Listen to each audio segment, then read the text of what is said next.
Escape from Mr. Lemoncello's Library by Grabenstein. How about we work together, said Akimi when she sat down at Kyle's table.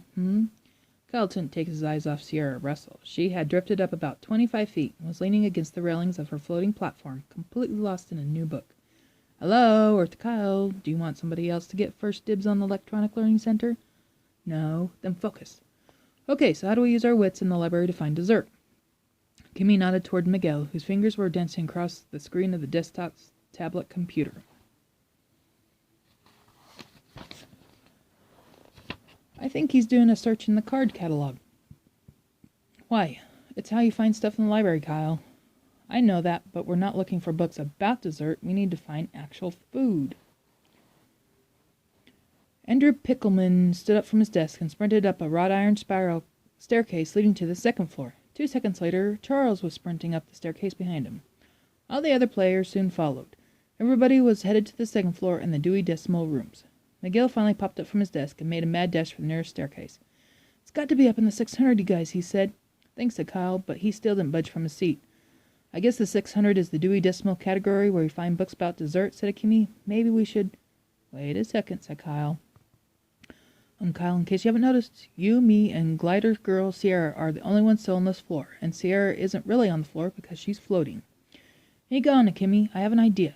Kyle pulled out his floor plan. Dessert is probably hiding in plain sight, just like the bonus codes in Squirrel Squad. Follow me. Where to? The Book Nook Cafe. The one room in the library where, according to what Dr. Z told us back at the hotel, food and drinks are actually allowed. They strolled into the cozy cafe. Woo! Shouted Akimi. The walls were decorated with shelves of cookbooks, but several tables were loaded down with trays of cookies, cakes, ice cream, and fruit. That's why the curtains were closed behind the windows into the rotunda, so we couldn't see all this food. Way to go, Kyle. Kyle did his best imitation of Charles Chiltington. I'm Achille, Akimi. We never lose, except, of course, when we don't win. After everyone had dessert, Kyle and Akimi were the first ones to enter the Electronic Learning Center. Kyle flew the space shuttle, made an excellent landing on Mars before crashing into one of Saturn's moons. Akimi rode a horse with Paul Revere. Then Kyle learned how to drive a stick-shift stock car on the Talladega racetrack, while Akimi climbed into a tiny submarine to swim with sharks, dolphins, and sea turtles, all of which were projected on the glass walls of our undersea simulator. All the educational video games had 3D visuals, digital surround sound, and something new that Mr. Lemoncello was developing for his video games, a smell-o-vision. When you stacked room with the Visigoths, you could smell the smoky scent of the burning city, as well as the barbarians' B.O. After an hour, Dr. Z ushered everybody else into the Electronic Learning Center. They'd been watching George Washington debate George W. Bush. Both were audio animatronic dummies in the town square at the center of the 900s room. At 10 p.m., they all tromped into the IMAX theater, also on the 3rd floor, to see a jukebox concert.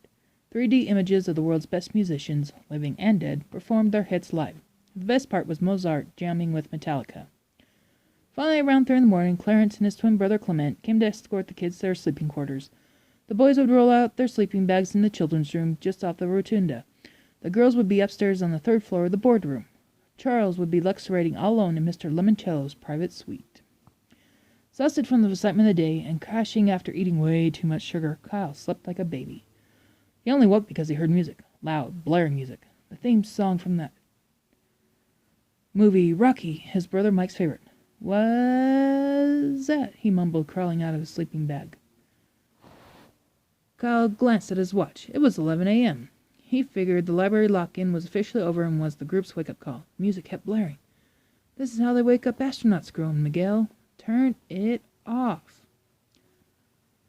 Kyle slipped on his jeans and sneakers and staggered in the giant reading room. Dr. Z? His voice echoed off the dome. No answer. Clarence? Clement? Nothing. The rocky music got louder. Kimmy leaned in from the 3rd floor balcony. What's going on down there? I think they're trying to wake up astronauts, said Kyle. On the moon. He made his way to the front door and reached for the handle. It wouldn't budge. He jiggled it. Nothing. He jiggled it harder. Still nothing. Kyle realized that library lock-in might be over, but they were still locked in the library.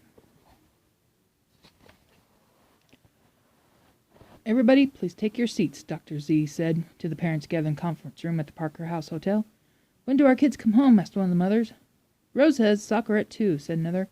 Librarian nodded.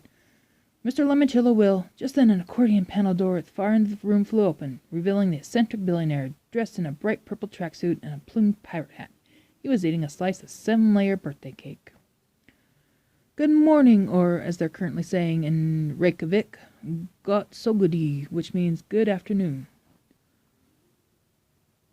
Gotsi doji, which means good afternoon, because there is a 4-hour time difference between Ohio and Iceland. A fact I first learned spinning a globe at my local library. Mr. Lemoncello, his banana shoes burp squeaking, stepped out of a room filled with dozens of black and white television monitors, the kind security guards watch at their workstations.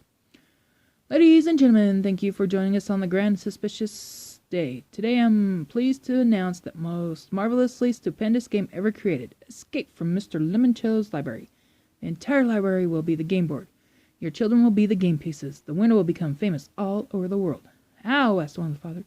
By starring in all my commercials this holiday season. TV, radio, print, billboards, cardboard cutouts on toy stores. His or her face will be everywhere. Miss Daly raised her hand. Will they get paid? Oh, yes. In fact, you'll probably want to call me the giver. And what exactly does Haley have to do to win? Escape from the library. I thought the game's title more or less gave that bit away. Mr. Lemoncello tapped the button on his pirate hat. An animated version of the library's floor plan was instantly displayed on the conference room's plasma screen TVs.